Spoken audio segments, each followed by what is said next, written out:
Infiniti stumbled out of the gate, as the launch of the original Q45 in the 1980s was marred by an ad campaign featuring images of rocks and trees instead of actual automobiles, and the brand didn't really begin to develop a proper sense of itself until the Nissan Skyline-derived G35 arrived as a 2003 model.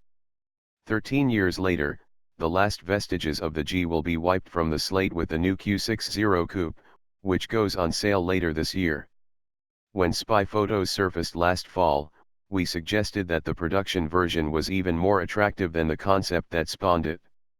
In fact, we'd go so far as to say that the Q60 is the prettiest Infiniti in the brand's 27-year history.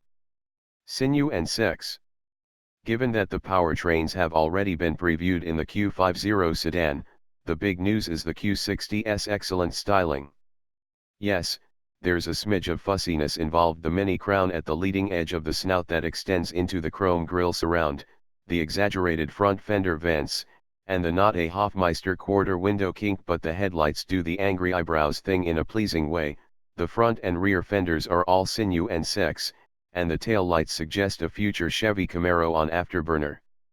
In a luxurious way, of course.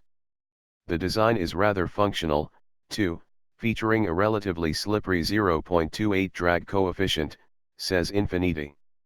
The hood and mirrors were specifically shaped to reduce drag, and V6 models feature active grille shutters to further aid aerodynamics, opening only when the engine requires additional cooling.